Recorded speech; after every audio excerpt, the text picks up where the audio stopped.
संविधान कितना भी अच्छा क्यों ना हो, वो अंततः बुरा साबित होगा अगर उसे इस्तेमाल में लाने वाले लोग बुरे होंगे।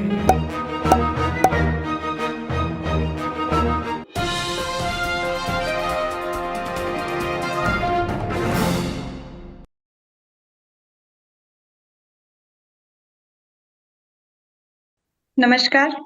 मैं टीना चौहान वॉइस ऑफ नमस्कार। मानवता के इस चैनल में आप सभी का बहुत बहुत स्वागत करती हूँ।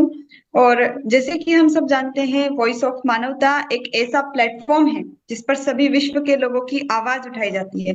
जिसकी आवाज कोई नहीं उठाता, उसकी आवाज उठाता है वॉइस ऑफ मानवता। तो आज हमारे साथ अतुल जी और यशवंत सिंह जी जुड़े हैं। सर, आप दोनों का बहुत बहुत स्वागत है इस प्रोग्राम में, जिसमें हम संविधान से जुड़ी डिस्कशन करते हैं ताकि समाज के अंदर भी लोगों में सही चेतना का प्रसार हो सके। और जो दर्शक हमें देख रहे हैं उनका भी बहुत बहुत स्वागत है। और इस प्रोग्राम को स्पॉन्सर करने वाले डॉक्टर हरचंद सिंह जी, अमेरिका वाले, इनका हम बहुत बहुत आभार कहते हैं। साथ ही हमारे ऑर्गेनाइजर मेघराज सिंह जी का भी बहुत बहुत आभार, जिसकी वजह से इस तरह का प्रोग्राम हम कंडक्ट कर पा रहे हैं। तो आइए स्टार्ट करते हैं। और जिस प्रकार हमने पिछले एपिसोड्स में भी बहुत सारी चीजों की चर्चा की थी, हम उन मुद्दों पर कुछ और आगे बढ़ते हुए एक और सार्थक चर्चा की ओर बढ़ते हैं सर। तो सबसे पहले हम यशवंत जी आपसे जानेंगे कि जिस प्रकार हम संसद की बात कर रहे थे उसमें बहुत सारे कॉन्सेप्ट हैं। तो कुछ चीजें जो हम अभी तक नहीं हमने उसके बारे में बात की है, वो आपसे जानना चाहेंगे। जैसे कि हम बात करते हैं वित्त विधेयक और धन विधेयक रहता है। तो सर, ये क्या होते हैं? मतलब विधेयक जिस प्रकार से संसद बनाती है और फिर उनको अधिनियम कानून बनते हैं तो संसद में, तो सर ये वित्त विधेयक और धन विधेयक के संबंध में आप थोड़ा बताएं। नमस्कार। आप सभी को का स्वागत है। आपने मेरे को समय दिया, आपने मेरे को इतना महत्व दिया। आप लोगों का आभार व्यक्त करता हूँ।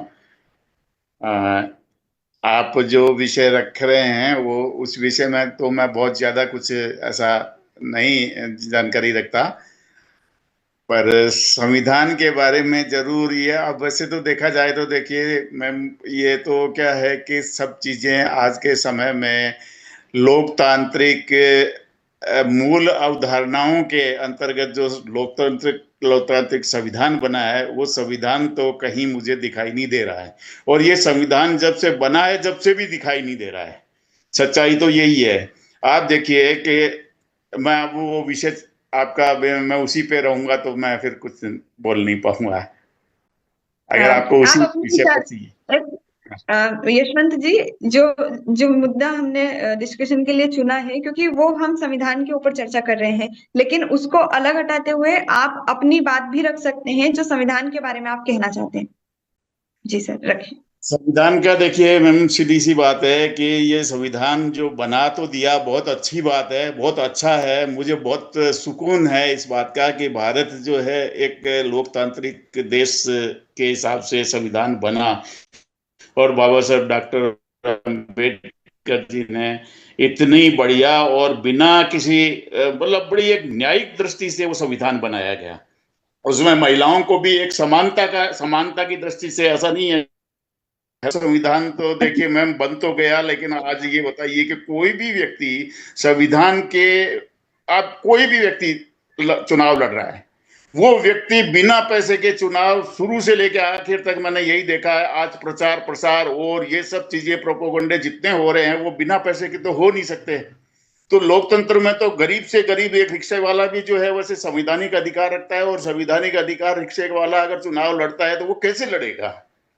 अब कहने को, अच्छा ये दूसरी बात क्या है कि एक सबसे बड़ी मैंने अड़चन ये भी देखी है कि ये जो पार्टीबाजी है, ये पार्टियां, ये दुकानें क्यों बीच में घुसेड़ी हुई हैं, ये अलग अलग नाम की बैनर की ये पार्टियां क्यों बनी है, मुझे आज तक ये चीज समझ में नहीं आ रही। ये इनकी मोनोपोली क्यों चल रही है? डायरेक्ट चुनाव का एक प्रोसीजर होना चाहिए, कोई पार्टी नहीं होनी चाहिए। जो जो लोग वहां पे पहुंच जाए उसके बाद भाई कोई एक ऐसा मेथड होना चाहिए ना। ये तो बिल्कुल पार्टियों की दादागिरी हो गई। पार्टियों को, पार्टियां पैसे वालों को पैसे, वो पैसा लेके टिकट देती है, फिर चुनाव भी लड़ते हैं तो वो पैसे से ही लड़ते हैं। सब चीजें जो चीजें हैं ना, पूरी पूंजीवादी व्यवस्था चल रही है। तो लोकतंत्र की मूल अवधारणा को तो इन्होंने कुचला है। इन्होंने तो मनमर्जी, अब शाहबानो कांड हुआ था उसमें भी मनमर्जी की थी। मतलब कैसे कैसे मनमर्जी आए, जब संविधान अपने अकॉर्डिंग बदल लेते हैं। अपने मूल अवधारणा को तो इन्होंने शुरू से ही ध्यान ही नहीं रखा, मूल अवधारणा का तो विषय ही नहीं रख लेते। तो ये संविधान की तो दशा जो है ना, वो बहुत दयनीय है। मैं तो यही कहूंगा, मैं तो साफ शब्दों में यही कहूंगा। अगर व्यवहारिक तल पे, मैं ये नहीं कह रहा कि मैं व्यवहारिक तल पे प्रैक्टिकल अगर संविधान को देखें तो संविधान की तो इन्होंने दुर्गति कर रखी है। जी जी मैम। यशवंत जी, आपने संविधान के ऊपर अपने विचार रखे और जो देश की जो स्थिति आज चल रही है उसके बारे में जैसा भी आपने अपने विचार जो कहे उसके लिए धन्यवाद। हम और अगली बार फिर कुछ और मुद्दा लेकर आपके पास आएंगे। जब तक अतुल जी, आपसे चाहेंगे कि जिस विषय पर हमने बात रखी थी, अतुल जी क्या सुन पा रहे हैं आप? हमारे साथ एक और मेहमान ईश्वर चंद्र जी भी जुड़े हुए हैं। सर, आपका भी इस प्रोग्राम में बहुत बहुत स्वागत है। मैं चाहूंगी कि आप भी अपना कैमरा और माइक को ऑन कर लें। और जी अतुल जी, जैसे कि हमने सर से डिस्कशन जब चालू किया तब उसमें वित्त विधेयक और धन विधेयक से संबंधित चर्चा की शुरुआत की। तो हम चाहेंगे सर कि आप उसके बारे में बात रखें, क्योंकि कुछ ऐसे मुद्दे हैं जो देश के लिए बहुत जरूरी हैं, लेकिन जनता अगर उनके बारे में मूल अवधारणा को नहीं समझ पाएगी तो कहीं ना कहीं कुछ कमी रह जाएगी। तो लोकतंत्र और जो भी हम चीजें कहते हैं उसके पालन करने के लिए आवश्यक है कि कुछ चीजें जो आवश्यक है उनकी जानकारी लोगों को हो। तो आपसे इनके बारे में पृष्ठभूमि चाहेंगे सर। जय भीम, जय मूल्यवासी आप सभी को। मैं अपनी बात रखने से पहले आप सभी को ये बता दूं कि आज संत गाडगे महाराज इनकी जयंती है और उनका जन्म 1876 में और मृत्यु 20 दिसंबर 1956 को हुई थी। बाबा साहब के साथ में इनका ये समकालीन थे। बाबा साहब की आफ्टर डेथ इनकी डेथ हुई थी, तो सबसे ज्यादा रोने वाले व्यक्ति संत गाडगे महाराज ही थे। संत गाडगे महाराज का अगर हम बात करें तो मैं आपके टॉपिक पर आऊंगा, लेकिन मैं इनके बारे में बता दूं कि महाराष्ट्र में से एक जो संतों की भूमि हम जिसे कहते हैं, तो वो संतों की भूमि में बिना पढ़े लिखे, बिना एक भी दिन स्कूल में जाए, उनके जो विचार थे वो लोगों को पता होने चाहिए। और महाराष्ट्र में संत गाडगे महाराज को बहुत ज्यादा मानते हैं। वो भी एक बहुजन सुधारक और बहुजन हितैषी एक महापुरुष है। तो उनके कुछ कोट्स थे, मैं बताना चाहूंगा हिंदी में ट्रांसलेट करके, कि इंसान को इंसान की तरह इंसान के लिए जगन जीना चाहिए। इंसान ने इंसान की तरह इंसानों के लिए जगना चाहिए। धर्म के नाम पर आप भले ही मुर्गी और जितने लोगों का बलि देते हो, ये बलि देना बंद करना चाहिए। भूखे को रोटी, प्यासे को पानी, वस्त्र विहिरित मतलब बिना कपड़ों के लोग भी, जो कपड़े नहीं रहते उनके लिए कपड़े, और जो बेघर है उनको आश्रय दीजिए। यही ईश्वर की सच्ची सेवा है। मानव इंसान का अगर कोई भगवान होता है तो वो सबसे बड़ा उसके माँ बाप होते हैं। हुंडा मीन्स दहेज देकर शादी मत कीजिए, ठीक है। और अनेकों ऐसी विचारधारा शिक्षा के माध्यम, शिक्षा के लिए मतलब एक भी दिन स्कूल न गए हुए व्यक्ति को उस समय उन लोगों को बाबा साहब समझ में आए थे और उन्होंने बाबा साहब का बहुत ज्यादा स्थान दिया था। जब बाबा साहब एक सभा में अपनी बात रख रहे थे, तब संत गाडगे महाराज वहां पे नीचे बैठे हुए थे। स्वच्छता अभियान के लिए हम जो बात करते हैं, जो हमारे प्राइम मिनिस्टर ने बहुत ज्यादा लेवल पर आगे बढ़ाई है, तो उसके मेन जो धोरक है, जो मेन जो उद्योग जिनकी तरफ से निकला है वो संत गाडगे महाराज ही है। उन्होंने वो भले ही फटे कपड़े या फिर छोटे छोटे कपड़ों की एक साथ बुनाई करके वो कपड़े पहनते थे, लेकिन साफ सुथरे रहते थे उस समय ये विचारधारा उनकी थी। जब वो एक मीटिंग या फिर मंच पर या फिर एक प्रोग्राम में जब डॉक्टर बाबा साहब अम्बेडकर के साथ में थे, बाबा साहब ने उन्हें मंच पे बुलाया, लेकिन बाबा साहब को उन्होंने मंच पे नहीं गए। बाबा साहब जानते थे कि इनके विचार इतने प्रगतिशील है कि ये भी आने वाले समय में सेम मतलब बाबा साहब का शिक्षण होने के बाद भी वो संत गाड़गे महाराज को उतना ही आदर और सम्मान देते थे। तो आज की जो बातें हैं, जैसा आपने क्वेश्चन पूछा, एक मिनट, टच यूज नहीं हो रहा है, तो मैं आज एक एज अ मतलब स्पीकर के बदौलत, मतलब स्पीकर के नाते नहीं, एक एज अ श्रोता बनकर ही आया हूँ। बीच बीच में इन कुछ आपके क्वेश्चंस रहेंगे तो मैं उस पर बोलूंगा जिस तरीके से जो भी मुझे बात रहेगी। लेकिन फिलहाल मैं जो हमारे जो नए मेंबर जुड़े हैं उनसे जानना चाहूंगा, आप ये क्वेश्चन मैं शेयर करता हूँ उन्हें, क्या हम उनके विचार जानते हैं इसमें क्या रहते हैं। अ, देखिए, ये जो क्वेश्चंस वाली बात है, ये हम कॉन्सेप्ट को इस तरीके से चर्चा के माध्यम से ताकि जनता सुन सके और सुनकर समझ सके, इसके लिए हम ये प्रोग्राम चला रहे हैं। तो इसमें विचार वाली बात भी आती है और साथ में जो सैद्धांतिक तथ्य वाली बात है, हम वो भी इसमें डिस्कस करते हैं, ताकि वो भी पता चले और साथ में उसमें क्या समस्याएं हैं, उसके क्या समाधान हो सकते हैं, और आप जैसे जो विद्वान इसके साथ जुड़ते हैं उनके क्या विचार हैं। तो इस प्रकार से इसका मकसद इन सारी चीजों को एक साथ परोसना है। तो जिस तरीके से मैंने विधान विधेयक और वित्त विधेयक से संबंधित ही सवाल किया है, तो यशवंत जी इस पर बोलना नहीं चाहते हैं। अतुल जी, आप इस पर कुछ बातें अगर रख सकते हैं तो रखिए, वरना फिर हम अगला दूसरा टॉपिक भी लेंगे। फिलहाल मैं इस पे कहना नहीं चाहूंगा। आप जैसा भी, अगर मुझे कुछ उस पे समझ में आता है या फिर मुझे कुछ याद आता है तो मैं उस पे बिल्कुल बात रखूंगा। हमारे साथ एक और ईश्वर जी भी जुड़े हुए हैं। मैं चाहूंगी कि सर आप भी अपना माइक और कैमरा ऑन कर ले, ताकि आपसे भी चर्चा की जा सके। सर, एक और यशवंत जी, मैं आपके पास आती हूँ। और जैसे एक हमारे संविधान में 10वीं अनुसूची है, जिसमें एंटी डिफेक्शन लॉ जिसको बोलते हैं, जिसके माध्यम से दल बदल विरोधी कानून हम उसको बोल सकते हैं। तो सर, ये दल बदल विरोधी कानून क्या है? दल बदलना क्या होता है? जिस प्रकार से एक आया राम गया राम का एक आपने सुना भी होगा। तो सर, ये सब चीजें क्या है और क्यों इस प्रकार के कानून की आवश्यकता हमारे देश में हुई सर? आज के समय में हम कितने भी कुछ भी कह दें, लेकिन सभी लोग जो है वो जो पैसा खर्च करते हैं वो कमाने के लिए ही करते हैं। और सबसे बड़ा राजनीति जो है, सबसे बड़ा एक तो राजनीति और एक ये दो धर्म के पाखंडवादी जो प्रवचन करता है, ये सबसे बड़े धन के जो दुकानें हैं ये बहुत बड़ी। और ये दुकानें जो है ये इस प्रकार से है कि इनकी मनमर्जी आए तो ये जब जीत गए और पाजा अगली पार्टी का कोई बहुमत आधा अधूरा रहा और उसमें जो है उसने पैसा दिया, कोई करोड़ों रुपए का सौदेबाजी हो जाती है, अंदर करोड़ों रुपए के सौदेबाजी होकर वो बिक जाता है और वो पार्टी छोड़कर उधर चला जाता है। जब ये विधेयक पढ़ा था, अभी भी क्या हुआ, अभी भी यही चीजें हैं। अभी भी आप देखो कि ये अभी महाराष्ट्र में वही था ना बीजेपी का, और ये सब मतलब ये टोटल एक, अब इसको अनैतिक लड़ाई है, ये अनैतिक लड़ाई है, ये नैतिकता नहीं है। लोकतांत्रिक नैतिकता तो नाम की चीज ही नहीं है इनके अंदर।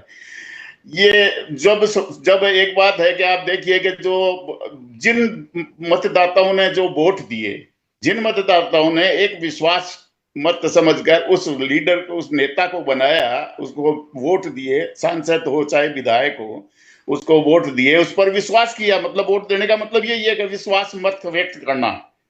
तो मतदान का मतलब यही है कि मेरा मत से मैं आपको अधिकृत करता हूं और सुपुर्द करता हूं आपको। मतलब मेरे संविधानिक जो पावर है वो आपको उसके यूज के लिए आपको नियुक्त रखते हैं, आपको सहमति देते हैं, हम उसकी अधिकार देते हैं। वो देने के बाद में क्या हुआ कि इन लोगों ने ये जो है वो तुरंत जो है वो उन्होंने पार्टी बदल ली।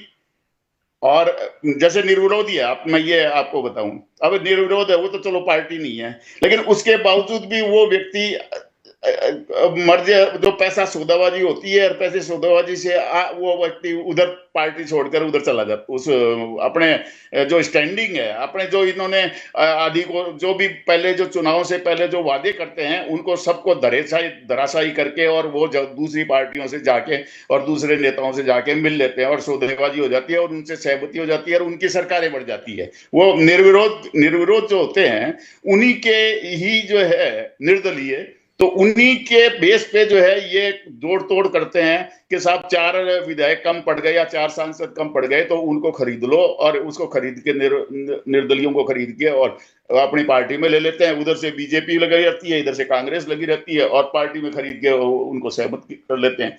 तो जब उस व्यक्ति को, निर्दलीय व्यक्ति को मतदान कर देने वाले लोग हैं, उनसे क्यों नहीं पूछा जाता? उनसे पूछना चाहिए ना कि भाई मैं बीजेपी में जा रहा हूं या मैं कांग्रेस में जा रहा हूं, मैं मतलब सरकार उनकी बनाने में मदद कर रहा हूं या मैं सहमति दे रहा हूं, तो ये तेरे को ही सारी पावर क्यों भाई? ये हमने तो जो चुना था तो निर्दलीय के हिसाब से चुना था, हमने ये तो नहीं चुना था कि आप तो बीजेपी में घुस जाएगा या कांग्रेस में घुस जाएगा। ये तो आज भी ऐसे ही विश्वासघात हो रहा है। तो जैसे ये यशवंत जी, जी जिस प्रकार की बात आप बता रहे हैं कि ऐसा होता है, इसी के लिए ये कानून लेके आए हैं कि दल बदल विरोधी कानून, ताकि कोई दल बदल करे तो उसको सजा दी जा सके। तो क्या आपको लगता है कि ये जो कानून है ये अपना कार्य कर पा रहा है, या मतलब इसके क्या प्रभाव हुए और सकारात्मक परिणाम आए, या फिर जैसा चल रहा था आज भी वैसी ही परिस्थितियां हैं? यशवंत जी।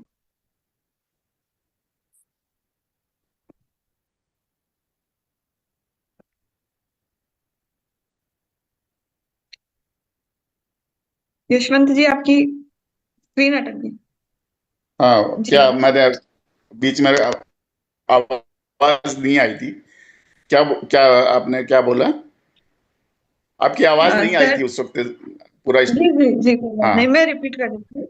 जैसे कि हाँ आपने बताया कि इस प्रकार की चीजें चलती है कि जैसे निर्दलीय कोई जीत के गए हैं और फिर उसके हाँ बाद वो दूसरे दल में शामिल हो जाते हैं, तो जिन्होंने उनको हाँ मतदान किया, तो मतदाता से पूछा नहीं जाता कि किस दल में वो शामिल हो रहे हैं, अपने हिसाब से वो आगे फैसले लेते हैं।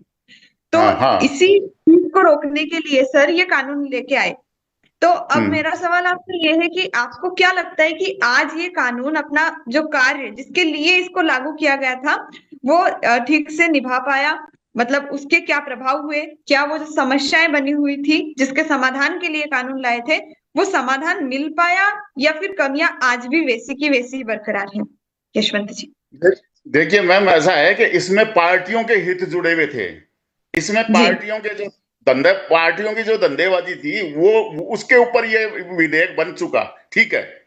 लेकिन क्या है कि मतदाताओं का तो कोई महत्व तो दे ही नहीं रहे ना। ये किसी भी निर्णय और किसी भी विधेयक पारित करते हैं उसके अंदर मतदाताओं का तो ख्याल ही नहीं रखते ये कि भाई एक निर्दलीय व्यक्ति को मेरे को बीजेपी पसंद नहीं है, मुझे कांग्रेस में मैंने देख लिया कि नहीं पसंद है, और तू जाके वापस उसी में घुस गया और मेरा वोट ले गया, मेरे बिना सहमति के तो वोट ले गया। तो ये तो कानून जो है ना अपंग है। ये लूला लंगड़ा कानून है ये। और ये बनाते भी इसी प्रकार के कानून हमेशा ये इस प्रकार के बनाते हैं कि जो इनके राजनेताओं के, इन सामंतवादियों के, इन पार्टियों के हित में जाते हों, वो कानून की लैकुने होते हैं इसमें। ये क्या है कि जानबूझ के ये लैकुने छोड़ते हैं।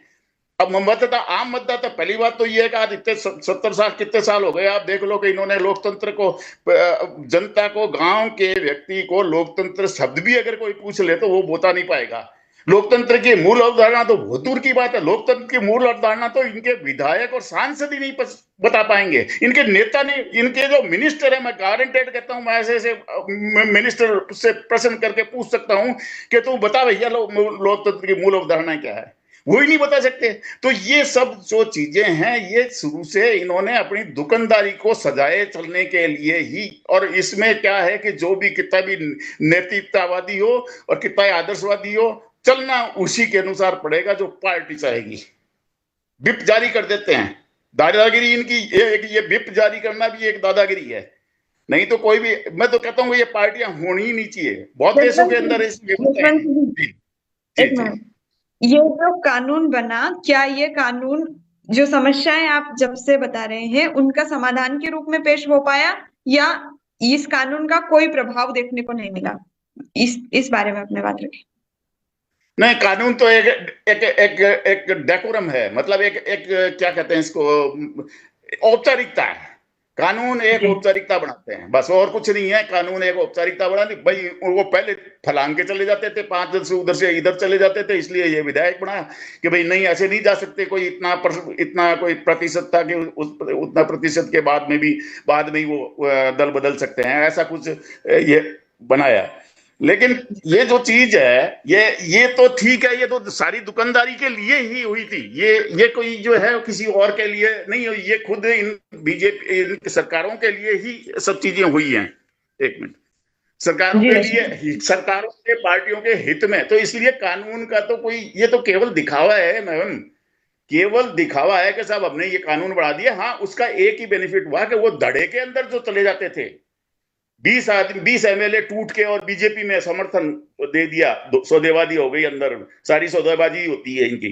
वो प्रैक्टिकल कोई की कुछ भी कह दे। अब हमारे को कोई सबूत पूछेगा तो सबूत को ये बताएंगे क्या, ये बताते हैं क्या, पकड़े जाते हैं जब सब चीजें छोड़े जाती हैं।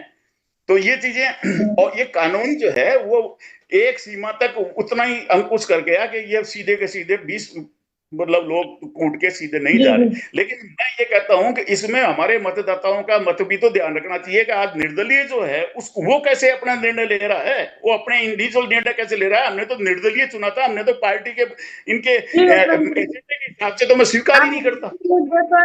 इस मुद्दे पर अब हम अतुल जी आपके विचार लेंगे। आप क्या जी। सोचते हैं दल बदल विरोधी कानून के बारे में, इसकी पूरी पृष्ठभूमि और जितने पक्ष आप बता पाए उतने पक्ष को कवर करने से।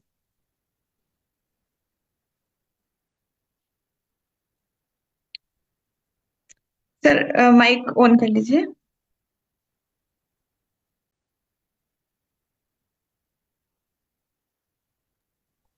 सर जी मैं अनम्यूट इस पे कीजिए। इतना ही।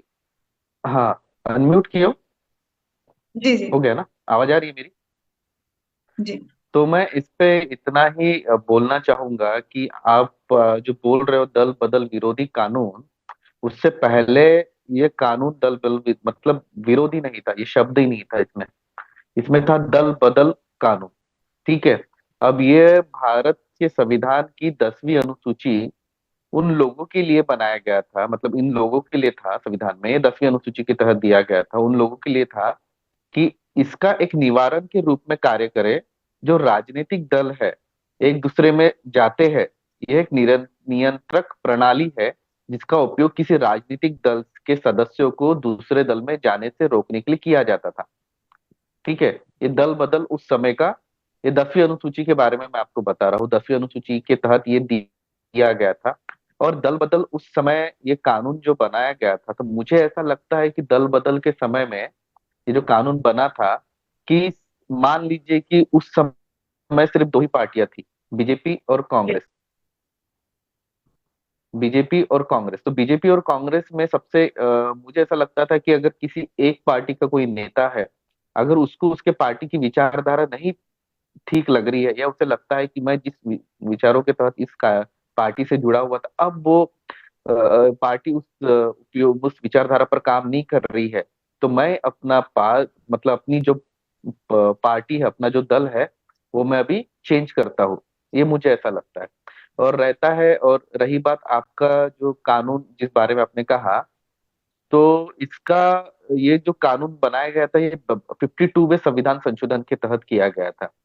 भारतीय संविधान का 52 संविधान संशोधन किया गया दल बदल विरोधी कानून से कनेक्टेड है। इस संशोधन के जरिए संसद और राज्य के विधानसभाओं के सदस्यों की अयोग्यता तय की गई है। इसे साल 1985 के संसद में पारित किया गया था और साल 2002 में इसे लागू किया गया था। मेरी आवाज आ रही है बराबर?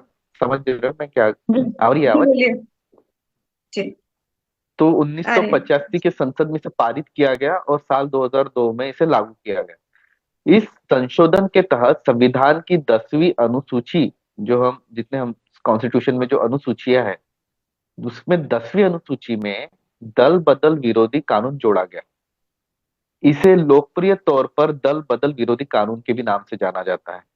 अब इसमें प्रावधान, इस कानून के अलग अलग प्रावधान हैं, जिसमें किसी पद या संघ को छोड़कर अक्सर किसी विरोधी समूह के शामिल होना को दल बदल माना जाता है। किसी पद या संघ, किसी भी पार्टी के व्यक्ति को एक दूसरे मतलब एक पार्टी से दूसरे व्यक्ति में शामिल होना, ये दल बदल कहा जाता है। पार्टी का कोई सदस्य पार्टी के जनादेश का उल्लंघन नहीं करेगा, मतलब उसका जो मेमोरेंडम होता है, उसका जो कॉन्स्टिट्यूशन होता है, उसका वो उल्लंघन नहीं कर पाएगा। ऐसा कहने पर वह संसद में अगर वो ऐसे उल्लंघन करता है तो उसकी सदस्यता खत्म कर दी जाएगी। और यह कानून संसद और राज्य के विधानसभा दोनों पर लागू होता है। इस कानून का मकसद सांसदों को किसी भी व्यक्तिगत मकसद के लिए राजनीतिक दलों को बदलने से रोकना है। ये इस कानून का एक जरिया है। इस कानून मतलब इन 4-5 चीजों की वजह से ये दल बदल विरोधी कानून 52वें संविधान संशोधन के तहत संविधान में जोड़ा गया था। अब रही बात सर ने जो कहा कि एक तरह की जिस तरह से हमने महाराष्ट्र में देखा कि एक ही पार्टी के दो मतलब जो मुख्य नेता थे, मैं नाम नहीं लेना चाहूंगा, लेकिन महाराष्ट्र की राजनीति जिस तरह से गड़बड़ा गई और जिस वजह से इन्होंने ठीक है, खुद के ही स्वयं मतलब खुद के ही स्वार्थ के लिए, देखिए रूल्स जो बनते हैं, रूल्स बनना एक अलग होता है और रूल्स को फॉलो करना एक अलग बात होती है। अब ये संविधान संशोधन तो बनाया गया, लेकिन महाराष्ट्र की राजनीति में जिस तरीके से उलटफेर हुआ एक ही पार्टी के अंदर में, जो गुवाहाटी में जिन 52 सांसदों को रखा गया था, ठीक है, उन सांसदों को वहां पे रख के अपनी अभी जो मौजूदा पार्टी थी और जो विरोधी पार्टी थी, उन्होंने क्या षड्यंत्र रचा एक मौजूदा पार्टी, जीती हुई पार्टी को तोड़ने का, ये हम सब जानते हैं। तो उसी चीज को आज हम देख रहे हैं कि कानून तो बन गया है, लेकिन आजकल जितने भी हमारे नेता हैं उनके लिए एक पार्टी से दूसरे पार्टी में जाना ये एक ऐसा खेल हो गया है। लोकतंत्र की हम बात करते हैं तो लोकतंत्र अभी भले ही नाम शब्दों के तहत जिंदा है, लेकिन इन पार्टियों ने नहीं, इन लोगों ने जब तक इस चीज को जिंदा रखेंगे, पहली बात तो लोगों को लोकतंत्र ही समझना बहुत इंपॉर्टेंट है। लोकतंत्र है कि जिस सही सर ने बिल्कुल सही कहा, लेकिन उसके लिए इन सभी चीजों के लिए हमारे देश में सख्ती का एजुकेशन होना बहुत जरूरी है। लोकतंत्र जिस दिन से इस देश में संविधान एक मेन सब्जेक्ट के तौर पर सभी स्कूलों में पढ़ाया जाएगा, सभी पैटर्न में पढ़ाया जाएगा, तब जाके कहीं ना कहीं सवाल उठेंगे। एक क्या कहते हैं, सही और गलत का फर्क समझेगा एक व्यक्ति, बात कर पाएगा। नहीं तो हम दोष देते हैं नेताओं को, हम दोष देते हैं पार्टियों को, लेकिन सबसे बड़े दोषी हम ही हैं, क्योंकि हम वोटर्स है। हम वोटर्स ही अगर जागरूक होंगे, हम वोटर्स ही ये बात ध्यान देंगे कि ये एक व्यक्ति जिसको हम आज वोट दे रहे हैं, ये अपने पार्टी का सगा नहीं रहा, ये अपने प्रिंसिपल्स का सगा नहीं रहा, अपने जो वादे करके ये आए थे, ये उन चीजों को लेकर सही साबित नहीं हो पा रहे हैं, तो क्यों हम इस व्यक्ति को सेकंड टाइम चांस दें। तो ऐसे व्यक्ति, हमें नेताओं को और बाकी लोगों को दोष देने से ज्यादा जरूरी है कि हम वोटर्स को जागरूक होना। जैसे मैंने लास्ट टाइम भी कहा था कि ईवीएम और वोटर्स ये दोनों ही खेल कर सकते हैं भारत की रूपरेखा बदलने का। जी, मुझे लगता है कि आपकी जो बात कही मैं उस पर शायद बता चुका हूँ। जी जी।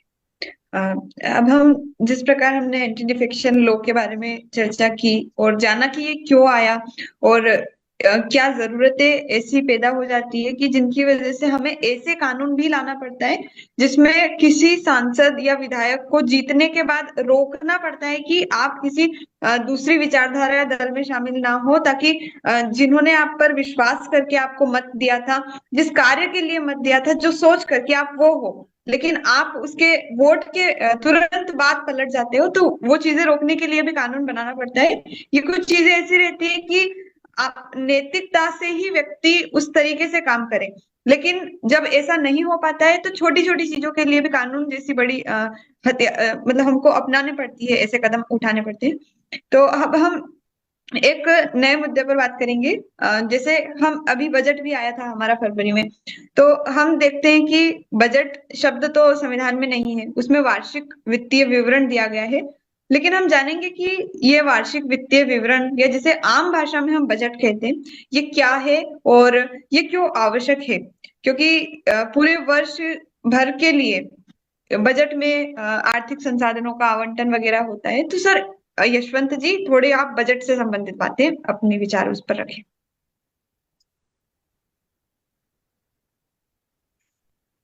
देखिए मैम, ऐसा है कि मैं सही में तो क्या है कि मतलब बचपन से ही मैं आर्थिक मामलों के अंदर बिल्कुल भी बहुत ही कमजोर रहा। मैंने ध्यान ही नहीं दिया कभी मेरे जीवन, मेरे लाइफ में भी। पर ये निश्चित है कि आज समानता कहाँ पे है इस बजट के अंदर। ये तो साफ दिखाई दे जी रहा है कि हम सबके लिए, हमारे परिवार में इतने लोग हैं, उनके लिए सबके अपने अपने खर्चे होते हैं, अपने अपने सब चीजें होती हैं। वही चीज सब देश पे लागू होती है, और वही जो है वित्तीय व्यवस्था के ऊपर लागू होनी चाहिए। जी एक आदमी को आप ये खुद ही देख लीजिएगा, अब इतने बड़े बड़े घोटाले हो गए। ये वित्तीय व्यवस्था इनकी जो है कितनी जबरदस्त लीक पोल में है कि इतने बड़े बड़े घोटाले निकल गए, देश से भाग गए। और जो यहाँ गरीब आदमी है वो गरीब होता ही चला जा रहा है, होता ही चला जा रहा है। एक मैं तो आज से मैं आपको बताऊं, मैंने आज से मेरी 64 एज हो गई है, 65 एज हो गई है। और 65 पे मैं आज से देख लो आप, मैं 50 साल पहले जो है, मैं 50 साल, लगभग 50 साल पहले मैंने मेरे गांव के अंदर, मेरे कहीं भी किसी भी जगह, मैंने शहर में भी मैंने भिखारी नहीं देखे थे। मैंने भिखारी नहीं देखे। वो ये अवस्थाएं कहां से कैसे हो रही है? ये एक एक मतलब एक खुफिया रूप से, एक मतलब अप्रत्यक्ष रूप से शोषण की प्रक्रिया जो है, ये वित्तीय से ही। और ये चाहते भी हैं, ये जो चाहते भी यही लोग हैं कि ये बस, ये आप देखो, ये इनके कैंटीनों के अंदर इनको सुविधाएं मिलती हैं। जो बिरयानी खाते हैं, ये कितने रुपए की है? 20-20 रुपए की है। और वो बेचारे जो एक रोटी के लिए तरसते हैं, जो मतलब पानी तो बहुत, मैंने ऐसे ऐसे फोटो देखे हैं बेचारे, वो मेरे को इतनी मतलब दया आ जाती कि इतनी दुखी हो जाता हूँ कि यार क्या संसार है, किस संसार में हम पैदा हुए। ये क्या मतलब, बहुत दुखी मन। क्योंकि संवेदना जो है ना, वो आदमी जो महसूस करता है ना, उसी को वही फील होती है। ये तो इतने इतने बेईमान, इतने हरामखोर हैं जिसकी कोई सीमा ही नहीं है इनकी तो। अब ये जो दाने दे रहे हैं, क्यों दे रहे हैं पता है आपको? ये ला रहे हैं, ये मनुस्मृति लाना चाह रहे हैं। ये पाखंडवाद को पोषित कर रहे हैं। ये समझ में नहीं आती है। ये राम मंदिर के लिए इतना पैसा खर्च कर दिया तुम लोगों ने, ये कुंभ के लिए करोड़ों खरबों रुपए खर्च दिए, कहां से आए ये पैसा? गरीब लोगों के शोषण करके, और ऊपर व्यापारी तक, और व्यापारी और उद्योग, और ये सब तमाम एक कड़ी है। ये सारी कड़ी में तो यही लगता है मैडम, मैंने तो यही समझा है। ये शोषण की एक प्रक्रिया है, और शोषण प्रक्रिया के अंतर्गत ही गरीब गरीब होता चला जा रहा है, अमीर अमीर होता जा रहा है। ये बेईमान लोग जो है वो हजम करते जा रहे हैं। केदारनाथ जी, इन मंदिरों के अंदर करोड़ों खरबों रुपए पड़े हैं। हमारा भारत देश का शिक्षक बच्चा जो है अशिक्षित हो जा रहा है, शिक्षा को ये बर्बाद करने में लगे हुए हैं, इसीलिए ये वैसे ही बने रहे हैं। ये सब पॉलिसी, इनकी सबकी राजनीतिक पॉलिसी इसी प्रकार की चल रही है। अब ये आप एक बात बताओ, इतना पैसा, ये अभी लोकतंत्र की बात हुई थी, मैं कहता हूँ लोकतंत्र की आज तक प्रशिक्षण दिया है इन लोगों ने जनता को? जनता को वोट देने के लिए ये बड़े बड़े मास्टरों को इकट्ठा कर देते हैं, उनको ट्रेनिंग देते हैं कि ऐसे वोट लेके आने हैं, ऐसे वोट डलवाने। तो क्या प्रजा को तुमने लोकतंत्र के बारे में ऐसी कोई ट्रेनिंग दी आज तक? किसी भी पार्टी ने, कोई नेता ने ऐसी पहल नहीं की कभी। ये बिल्कुल सर ने जो अभी बात बताई है ना, मैं उसमें बहुत पूरा सहमत हूं। और मैं पूरी अच्छी तरह से, मैं बहुत बार ये लिख चुका हूं इन लोगों को, मैं पोस्ट भी खूब लिखता हूं। मैंने ये देखो आपके, इन्होंने चला के अशिक्षित भोंदूनाथ बना के चलना है इनको। इनको हर जनता को भोंदूनाथ कैसे बनाया जा सकता है बस, और उसका शोषण करते जाओ, पैसा लूटते जाओ। ये वैसे ही अपंग प्रजा अपंग बढ़ती जाएगी। सारा सिस्टम वैसा का वैसा ही चल रहा है मैम। यशवंत जी, आपने जैसे अपने विचार एक आर्थिक समझ के ऊपर ही रखे हैं, और जो वस्तु स्थिति हमारे देश की आपने देखी, और आपके अनुभव से जो आपने बात रखी, वो बहुत एक तरीके से आपने अपनी बात को जैसा सोचते हैं वैसा रखा, तो बहुत अच्छा लगा वो सुनकर। लेकिन जैसे अर्थव्यवस्था की जो चीजें हैं, उससे ज्यादातर लोग कम ही जुड़े हुए होते हैं और कम जानना चाहते हैं। लेकिन हमें ये बात तो समझनी चाहिए कि यही वो चीज है जो सबसे ज्यादा इम्पैक्ट डालती है सोसाइटी पर। क्योंकि हम देखते हैं जैसे बजट है, उसमें क्या होता है कि जो आने वाला हमारा साल है, उसमें क्या क्या हम कहाँ कहाँ खर्च। जी मेघराज जी। हाँ, मैं भी कुछ ऐड करना चाहता हूँ उसमें। थैंक यू सबका, स्पेशल अतुल जी का भी थैंक यू, और जसवंत सिंह जी हमारे साथ पहली बार जुड़े हैं तो उनका भी स्पेशल धन्यवाद। देखो, बहुत सारी बातें हैं इसमें, समझने वाली बातें हैं कि जो ये जसवंत सिंह जी बोल रहे थे भाई, ये जो राजनीति के जो लोग हैं, मतलब गुमराह करते हैं या कुछ भी करते हैं, इसमें हम जो एक तो हमने पहले भी कई बार बात रखी है इसमें कि जो ये जो आजकल जो पूरे वर्ल्ड की समस्या ये चल रही है कि राजनीति बहुत गंदी चीज है। मतलब सबके सब जो है, ये हमारे जो अच्छे लोग हैं उनके निकम्मेपन के कारण ये आज दुर्दशा हो रही है हम लोगों की। क्योंकि जितने हाईएस्ट एजुकेटेड लोग हैं उन्होंने ये समझ लिया कि राजनीति बहुत गंदी चीज होती है, ये हमें जाना नहीं चाहिए। तो जब वहां पर अच्छे लोग नहीं जाएंगे तो गंदे लोग जाएंगे, तो गंदे लोगों ने गंदगी फैलाएंगे, फिर जो आम लोग भी परेशान होते हैं। तो इनको जो मलाई खाने की आदत पड़ी है, जो जो बैठे हैं सत्ता में बैठे हैं, तो ये हम लोगों की वजह से, हमारे निकम्मेपन के कारण है। अगर हम लोग 100 आदमी सच्चे ईमानदार जो है पार्लियामेंट में जाएंगे तो 1,000 लोग वहां से भाग जाएंगे जो बेईमान लोग हैं। तो बात यह है कि हमने सुधार कैसे करना है कि आम लोग भी जो है, जैसे अभी अब देखा इसमें कि 2-2 रुपए में बिक जाते हैं एक एक टिकट, मतलब 100-100 रुपए देते हैं, तो उनको रात रात में सारा सिस्टम चेंज हो जाता है। इसका कारण क्या है? इतने संगठन चल रहे हैं भारत में, मतलब लाखों संगठन चल रहे हैं जो दिन रात मूल निवासी को जगाने में लगे हैं, और सबसे ज्यादा तो बिकाऊ मूल निवासी हैं। तो ये जो वोट को बेच रहा कौन है, ले रहा कौन है?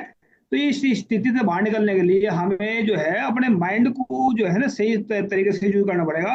तभी हम राजनीति को समझे पहले, और जो समस्या को समझे, समाधान समझे। जब तक हम इस पर फोकस नहीं करेंगे किसी बात के ऊपर, तब तक कुछ नहीं होगा। नहीं तो फिर ऐसी एक जो है ना, अभी देखो अपने यहाँ पर कानून पास कर देते हैं ये, मतलब दिल्ली में बैठ करके वो एक कानून पास करते हैं तो मतलब करोड़ों अरबों खरबों नुकसान पहुंचा देते हैं।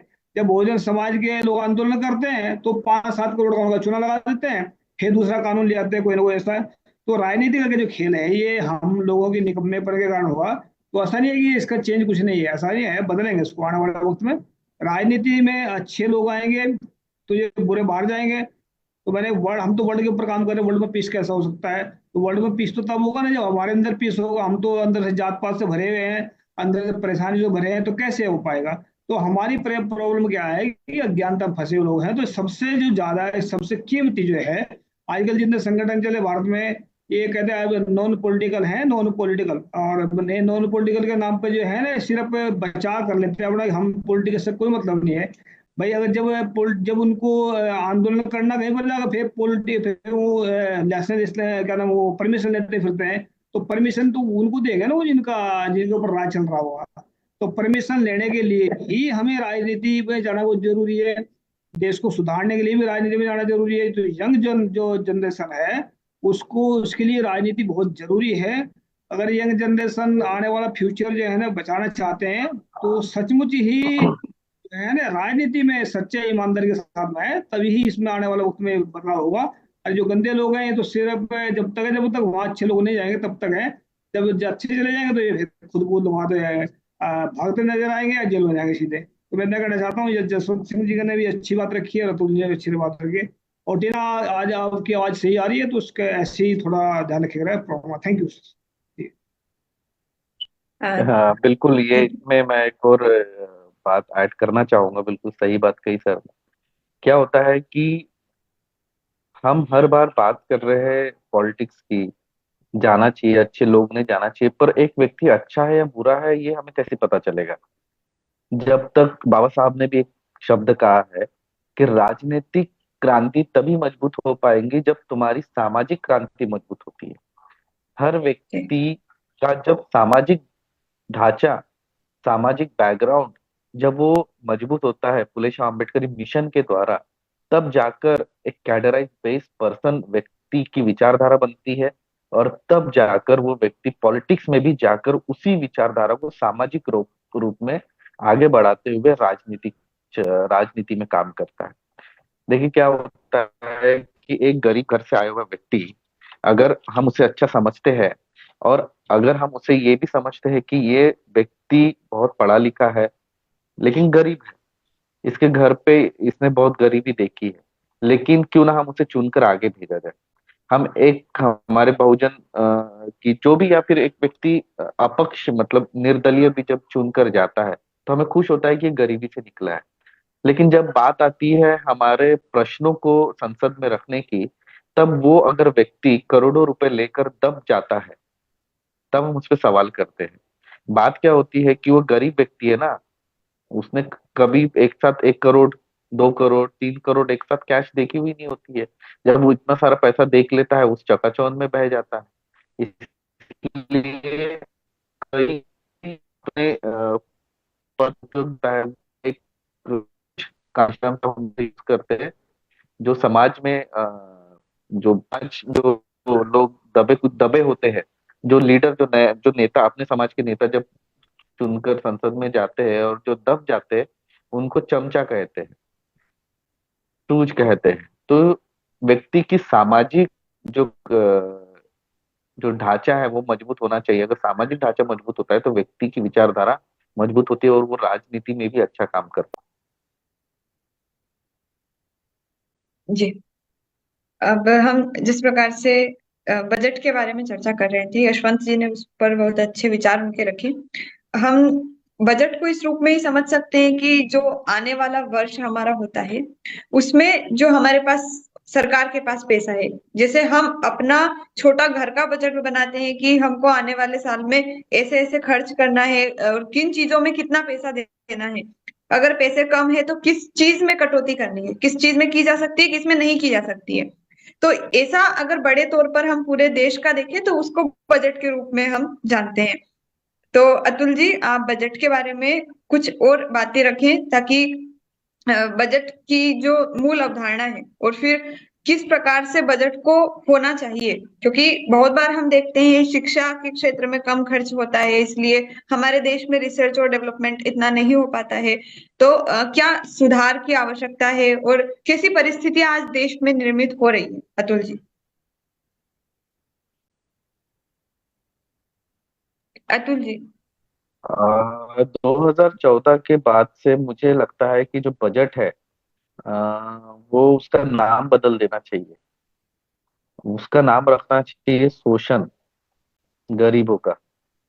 क्योंकि बजट 2014 के बाद से जितने बार भी पेश हुआ है संसद में, लोकसभा में, उसमें हमेशा ही लोगों के शोषण के तहत रूल्स बनाए गए हैं। जितना भी बजट पेश होता है, किसी ने एक समय कहा था कि 35 रुपए कमाने वाला व्यक्ति भी अपना घर चला सकता है। आज 100 रुपए से 50 रुपए एक दिन की थाली होती है। तो ये किस बेवकूफ व्यक्ति है जिसने कहा था संसद में बैठ के कि 35 रुपए भी के कमाने वाला व्यक्ति भी आज अच्छा मिडिल क्लास कहता है? पहली बात तो हम जितने लोग हैं, हम मिडिल क्लास नहीं है, हम डाउन मिडिल क्लास है, मिडिल क्लास से भी नीचे हुए हैं। आज अगर हम सरकारी नौकरियों में भी है, तो भी हमारा ऐसा मतलब स्ट्रक्चर देखिए। सबसे इम्पोर्टेंट मेरा कहना यही है स्टार्टिंग में, कि जितने भी सरकारी नौकरियों में है उसमें परसेंटेज बहुजनों का ज्यादा है। ठीक है? तो बहुजनों को किस तरीके से प्रताड़ित किया जाए। अभी बजट में अगर नौकरियों में हम लोग सबसे ज्यादा है, तो ये भी एक तरीका है हमारे शोषण का। हम अगर किसी कोई घर खरीदना रहा या लोन, तो हम अपने तरफ से 35-40 लाख का सेविंग दिखा ही नहीं सकते। हमें वो बैंक से लोन लेना पड़ता है। ठीक है? बैंक 7 से 8% हमारा शोषण 15 साल करता है।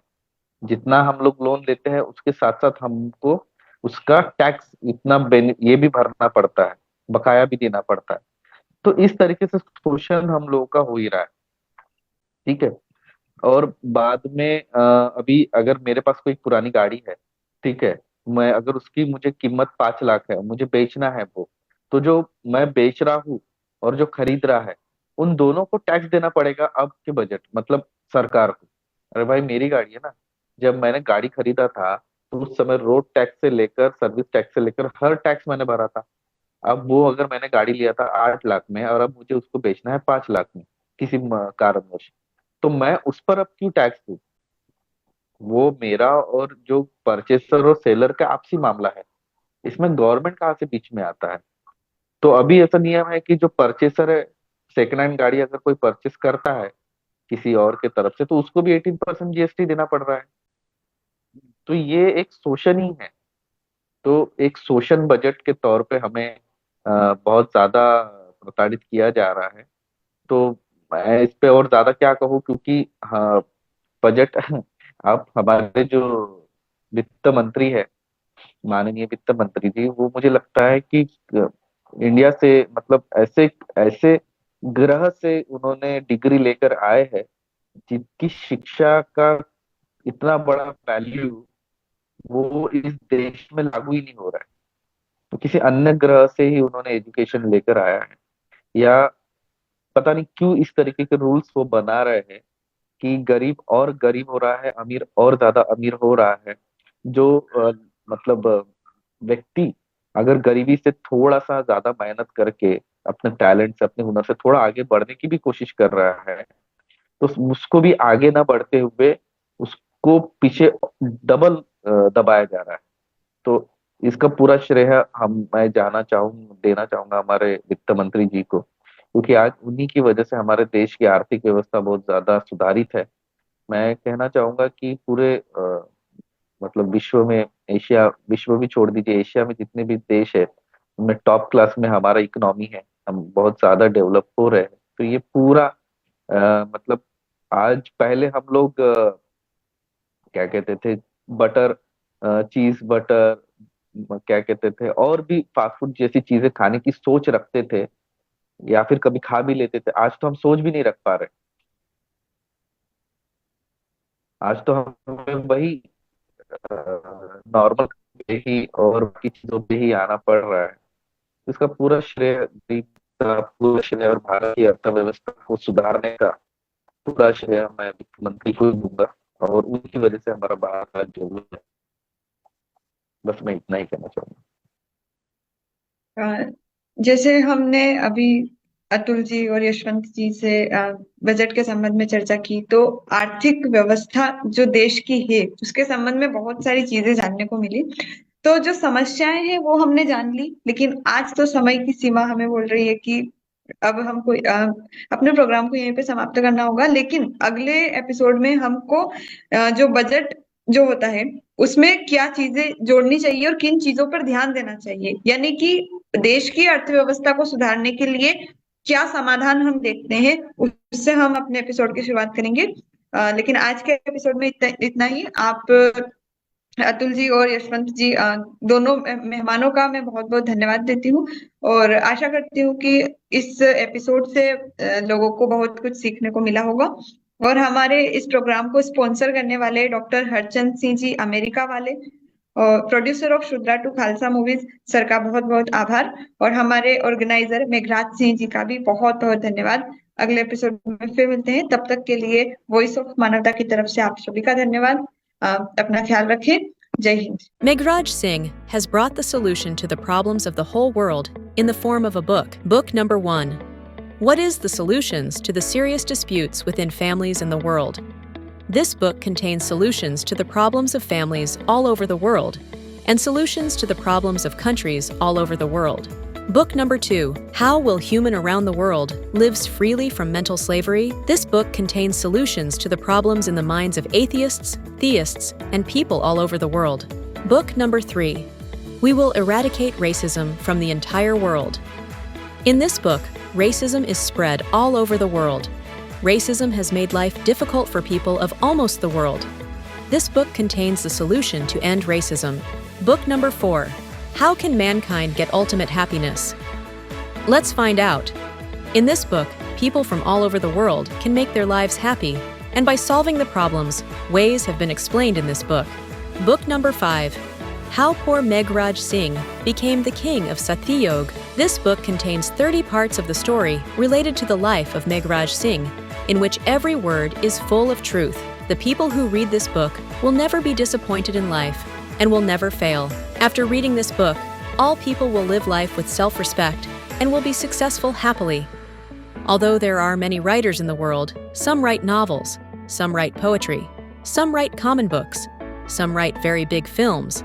But Meghraj Singh has taken up the task of writing books, keeping in mind the problems of humans all over the world. Have done.